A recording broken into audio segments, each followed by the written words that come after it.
Hello, my name is Hakon and welcome back to another little video about the Empress Effects Zoya, the patchable modular digital synthesizer in a little stomp box format. And today again I'm using it together with my MIDI Fighter Twister, but the MIDI Fighter Twister isn't crucial to this patch. It's just a way to interface with it that is easier than using the Zoya on its own. A while back, I created a little patch where I demonstrated how to create formant filters, that is to create vowel sounds, human vowel sounds on the Zoya. And just after I made that patch in that video, I started creating a patch just so I could explore different sounds more easily. So it was really about making a user interface that allowed me to change the frequencies, the resonance values, the attenuate the volumes, etc., of the different filters. Um, and that was before I started using the MIDI Fighter Twister with the Zoya because I didn't have a MIDI USB hub at the time, so I couldn't connect the Fighter Twister to the Zoya. Um, Now I can, and it's a lot easier for me to work with it. So I just thought I'd just share it with you and show how this works.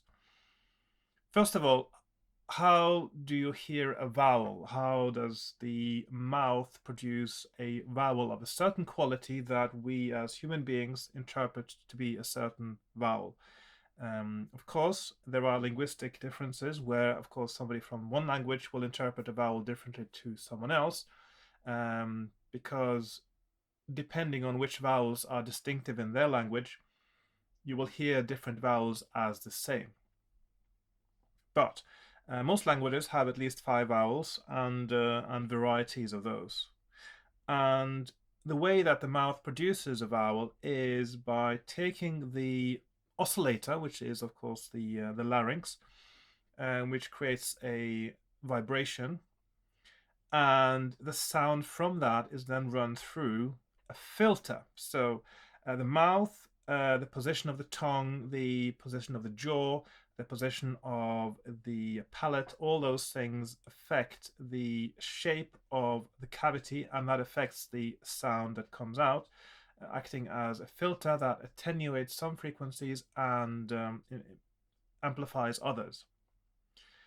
And our brains, in turn, are very keenly attuned to interpreting certain combinations of filtered sounds as vowels. Speech recognition is one of the main functions of the auditory centers in the brain, indeed.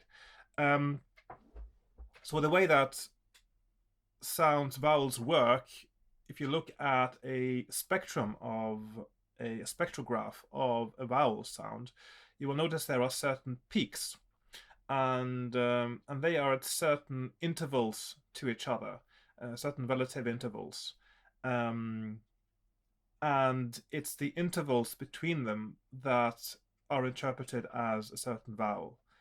In linguistic analysis speak or phonetic analysis, you're talking about formants, um, and you have your base tone, which isn't that important actually, and then you have your formants 1, 2, 3, 4, etc., that are up the scale of frequencies. The main part of a vowel sound that makes us interpret it is the leap between the first two formants. Actually, that's the main thing, and secondarily the difference between the second and third formants as well. Or you could also say it's the relationship between formants 1 and 2 and formant 2 and 3, really, that is interpreted as a certain vowel, if you want to do it really simply. So with only 3 filters, you can actually create pretty much any vowel sound. It will still sound a bit like a robot is talking, but you can create the vowel sounds. I just made an example of that here. I'll just just play a few. So this is the settings I've currently got.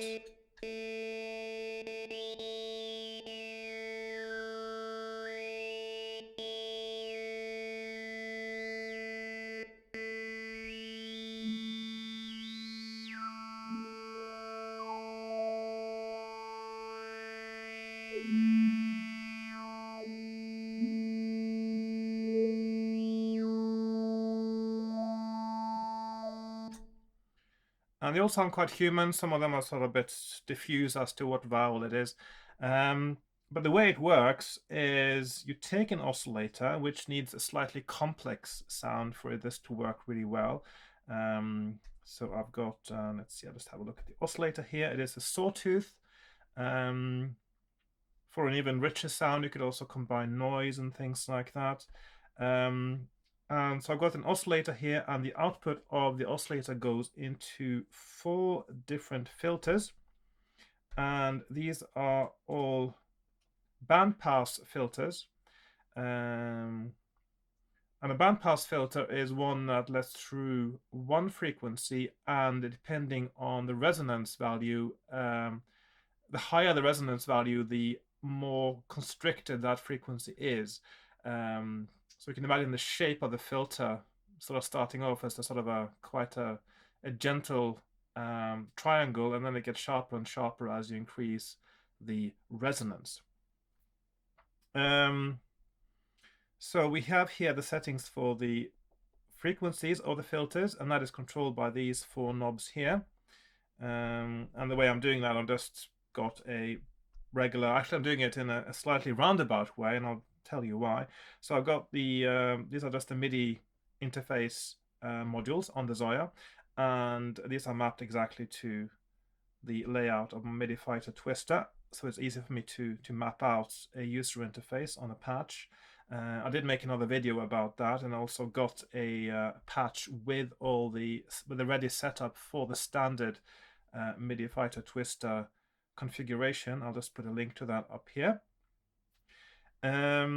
So these 4 are connected to the filters, but I'm going via value modules. So right now I've got these value modules are patched to the MIDI control, and then the output of the value is connected to the relevant module in the patch. And the reason I'm doing that is because I'm using this as an experimental patch, something that I can use to find the right settings for different vowels, and then I can make a note of them for future use. And one of the best ways to do that is to go via a value module, because then you can make a note of the exact values instead of making a note of the frequencies that are used in the different formants in certain vowels, which is useful. But if you want to replicate that on a Zoya and a different patch, usually what you would do is you would have something that triggers that sound, sending out a value of 1, and then you use connection strengths from that value of 1 to the filters, to the VCAs, and the connection strength is what determines the exact values that come up. So by letting it go via a value module, you get the exact numbers you need for that. So for instance, if I were to replicate this sound now later, I would note down these 4 values I've got here. So I've got a 0.2756, that's the first formant there. Second one is 0.4409, 0.4803, and 7402. And then I can use that as a connection strength from a value of 1. So I would have a value of 1 that is a preset, I suppose we can call it, for that vowel, and patch a value module that gets a value of 1, or from a switch, etc., to these different filter frequency inputs, and with a connection strength of 27.5%, 44%, 48%, etc. And that's the easiest way to create patches on the Zoya, is to have the exact percentage values you need to control the modules. And because all the modules use different values in them, sometimes the best way to translate it into 0 to 1 control values is to go via a value module. So that's a little tip for you there. If you do any kind of presets on the Zoya, it doesn't have to be Formant, it could be absolutely anything. So I'm going via these value modules now, and they are patched into these 4 bandpass filters, and they have their values now. At the moment, I'm not sure if I've sort of tuned into something that's supposed to be a good one, but it's like that. Generally, the four filters would be in sort of rising frequencies, and the Q values, the resonances, actually go a little bit up and down. I've tried to find data on this and documentation on how the formants work, and there are different analyses of vowels in phonetic scientific papers. And it seems that the resonance, the peaks, are quite high for the second formant, and then it's quite high for the third as well, a little bit lower for the first one. So I'll just put in some values that are similar to what I've found in different papers. And then the output of these four filters, four bandpass filters, go into each their own VCAs. And these are attenuated, most of them, starting with the lowest attenuation, probably on the first formant. That is usually the strongest. I've got minus 0.86 dB at the moment. That is controlled by the third knob here, by the way, and the resonance is controlled by the second row here, or the second column, rather. Minus 568 on the second one, minus 11 on the third one, minus 11 or minus 12 almost on the fourth one. So, of course, you can still experiment here with different attenuations of the different frequencies just to see what sounds come out. In addition, I've also now got my main frequency on this knob here. One interesting thing about formants is that they don't change that much depending on the fundamental of the sound. They would change a little bit, but there's more to do with the actual shape of your vocal tract and your mouth and the jaw that creates certain sounds. And you will probably have noticed, if you're observant, that people with similar looking jaws and sort of lower parts of the face, they will often sound similar when they talk. They have similar voices. And that is because the shape of their vocal box, their sound box, you might say, of the mouth and the jaw and all that is similarly shaped, and so the sound that comes out is filtered in a similar way with the similar frequencies, and so it will sound the same or similar. And when people do impressions, when they try to imitate others, they often sort of try to skew or change the way the shape of the mouth is when they talk, in addition to doing other things like mimicry and sort of ways of talking, etc., etc., to try to make it sound more like that person. Right. So that's it, really. It's quite a simple patch. Though from the VCA here, it goes into a new VCA. So all of these VCAs go into one VCA, and that is controlled by an ADSR envelope. And I've set that to fixed values now because in normal vowel production, that doesn't change that much. So the attack is usually quite a similar length of time, etc., etc. So not so much you can do with that to change how it works. And then the VCA output goes to just a little reverb as well before it goes to the audio output. So that's it. It's a very simple patch, but I thought it was a nice thing to make, to experiment a little bit and try out different vowel sounds. And also I'm a bit curious. I'm going to work a little bit more to also try to make the liquid consonants like the R and the L and the O and things like that, which also should be possible to make with this kind of setup.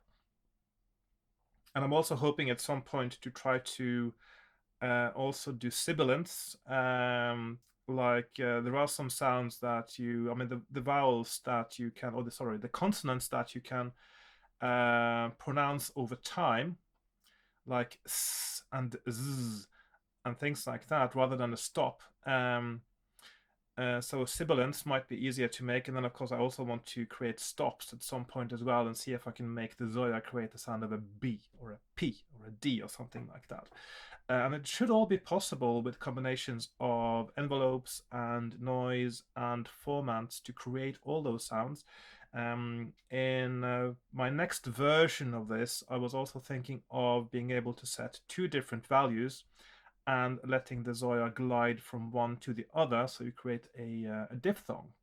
So like I and A and oi, things like that, which should certainly be doable. And of course, at some point, I'm hoping I'm going to be able to make the Zoya say Zoya. That would be really cool, and it should be possible to do with a bit of work. So this is one of my sort of early versions of that.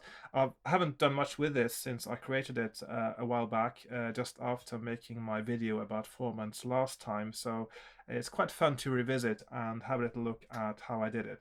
Oh yes, one more thing. I've also mapped now just a sort of a note trigger or trigger for the ADSR envelope on the left stomp switch as well here, which is just by a stomp switch CV input I've got here, and that is patched up to the ADSR trigger.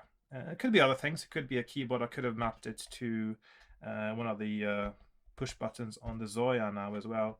In fact, I can just do that now just to show you. So if I want to do that on the frequency knob here, for instance, so that's the one here, I'll patch that up to, let's see if I can find my ADSR envelope. There we are. So now I've got it there. So I got frequency and trigger on the same knob like that. I'll just save that. So there we are, quite a simple little patch.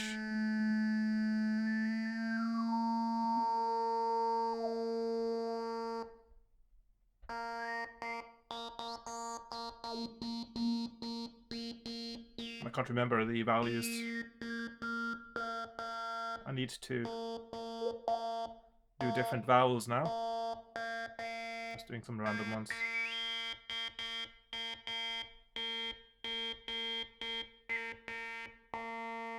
So there you have it. Quite a fun little thing if you want to experiment a little bit with it, or if you're fascinated by speech synthesis like I am.